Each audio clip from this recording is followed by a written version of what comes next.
Here we go. Well, hello there, you beautiful, beautiful, amazing, wonderful people. I hope you are all well on this fantabulous Friday. That's it, baby. It's Friday. We made it. We made it through the week. We made it. And this is video deux of trois. See? Multilingual I am. Multilingual. Anyway, what are we talking about? I did a live earlier, and I know some people don't like lives. They ain't got time for lives. They don't like the length of live, pretty much like people probably don't like the length of this introduction to this video. But look, it's got to be done. It's got to be done. If you're not subscribed to the channel, please do. You know that I'm on a quest. I'm on a quest to be happy. And the more people who join the channel in terms of subscribers, I get happier and happier. So please do it now, immediately. And like the video while you're there. Share it. It helps the algorithm push out. As we know, channels that talk about certain things get suppressed, don't we? But anyway, what we're talking about? We're talking about, I'm just doing a short snippet, bite-sized chunk of what we spoke about earlier, which is Liam Payne's dad coming out. Now, there is medical terminology, and it is called circling the drain. And it would appear that Liam Payne, it could be said, was circling the drain. He had multiple issues. This seems to have been confirmed by Dad. Now, what I will say is this cracks me up. This does air, right? Liam Payne, British born and bred, British boy. British news, however, not interested in talking about this. It's Liam Payne's confirmed death as polytrauma. Confirmed by UK inquest, so it's cause of death. Again, ramming that home. Multiple traumatic injuries, death confirmed, just death confirmed. Then it goes on about Cheryl being stalked by a convicted killer, which we covered yesterday. And then it goes on to news about drugs Liam Payne and selling Liam Payne devil's dandruff, selling Liam Payne, offered him this. Then we go to Simon Cowell. That's all they've got to talk about. Simon Cowell, pitched at Britain's Got Talent, first time since Liam Payne's death. Like he fucking lost somebody. But there we go. It's all this, and all doom and gloom. But there's been a revelation, baby. Been a revelation. And it's this, which we talked about earlier. Which I can't get my head round why British tabloids are not speaking about this shit. And like I say, if you want to see me go through the entire document, the entire thing, then you need to go and watch the live, because that's longer and it gives me longer to go through it. But if you just want a bite-sized chunk, I'm going to give you it here. So, revelations from Liam Payne's father that complicate the businessman prosecuted for the death of his son. So this is about Jeff Payne now versus Rogelio Nores. And he drops some fucking bombshells, isn't it? You know, he does drop it. He drops some absolute bombshells. It says here, Jeff Payne appeared as a witness before prosecutor Andreas Mayer, the person in charge of clarifying the death of his son Liam, who 8 days earlier had fallen from his balcony in his third-floor room at the Casa Sur Hotel in Palermo, Payne Sr. said. He had arrived in Buenos Aires, less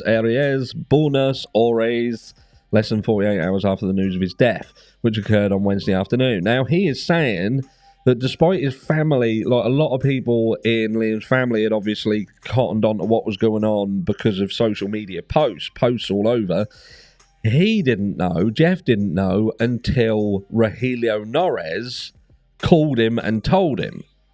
Which, again, it fucking throws the shit. I just don't get this, right? Because on one hand, you've got Rogelio Nores at the hotel saying that Liam Payne was fine. He was with him right up to when it went.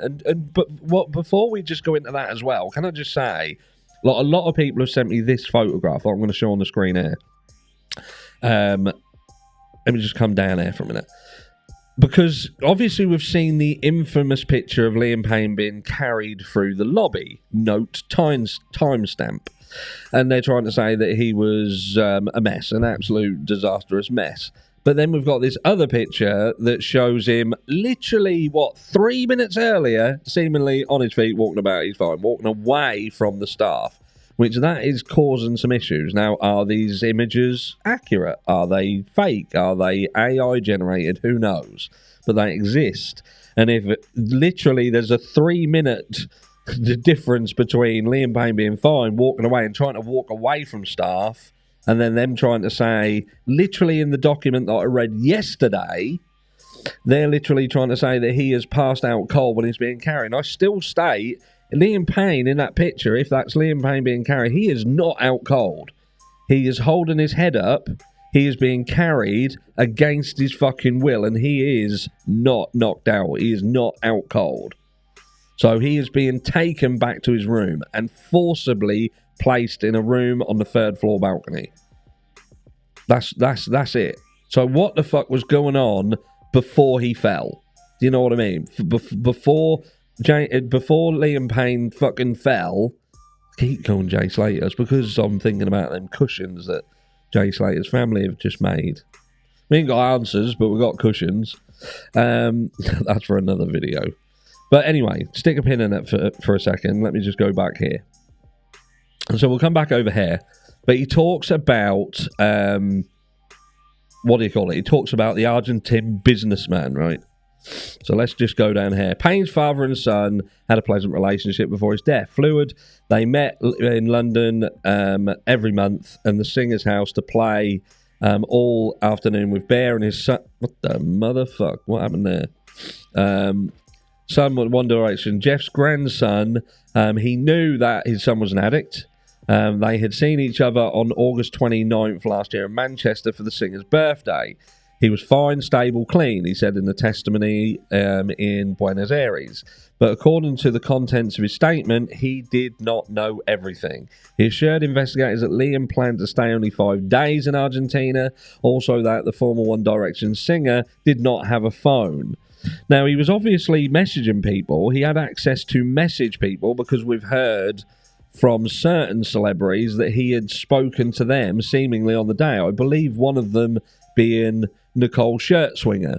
I'm pretty sure that she stated that she'd spoken to Liam on the day. Again, so he had his laptop. Now, whether he was messaging people via some messenger, but it's interesting because they go on to say that he doesn't have a phone.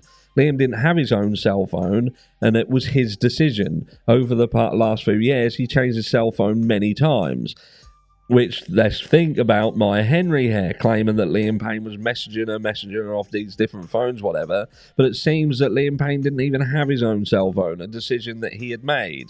So did somebody, Rogelio Nores, have a phone and was utilising that phone to do messaging on his behalf, which seems to be what we're alluding to here.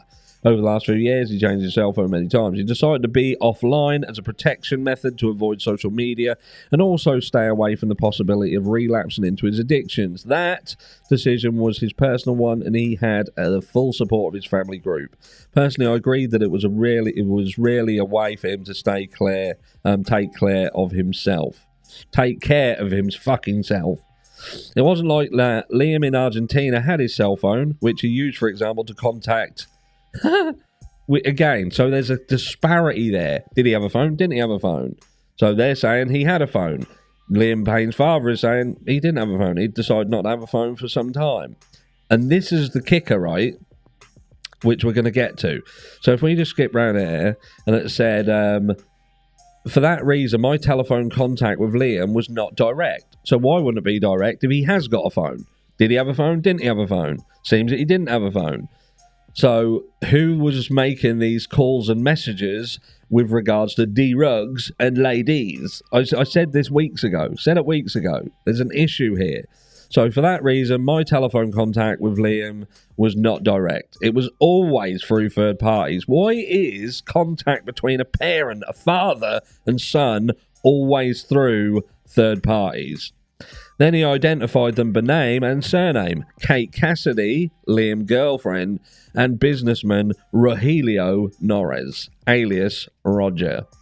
They were in his care because of his addictions. Kate was there because of love, and Roger because he accompanied and cared for Liam in these last months and reported to me on his condition. Still feels very uncomfortable, doesn't it? Real uncomfortable.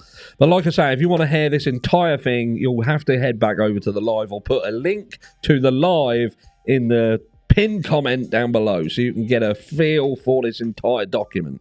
I just want to do a bite-sized chunk that says, look, There's some oddities still around Liam Payne. Phone, no phone. Did he have a phone? If he didn't have a phone, how was he messaging all these people? If he did have a phone, why couldn't his father not contact him directly? Why was his father going through third parties? Don't make sense. Don't make sense whatsoever. And then he goes on in this to talk about how Rogelio Nores was trying to steer Liam away from his creative endeavours and go down different business routes that were not things that Liam wanted to do. And we know, because we've heard Liam talk multiple times, he did it on Diary of a CEO. Let me come back up here and put my beautiful face front and centre. He'd said about people who were always trying to get him to do things he didn't want to do. And it frustrated him. Pissed him off. It's just not right. It's just not right. There's a lot of things around this case that's still. But again, from Liam Payne's father's perspective, Liam Payne was circling the drain and these people were there to help him. Do you know what I mean? But he's got no direct contact with his son. But then you've got this, well, did he really meet him every single month? And when it seems that when he saw him, he was fine. He was clean. So he doesn't see him directly as saying there was a massive issue with him. He's got no direct contact. He's going through Kate and Roger. He's saying he's got no phone, but yet in Argentina he seems to have a phone, but there's still no direct. Let me know down below what you think. And I'll catch you all in the next one, you sexy people. Love you all.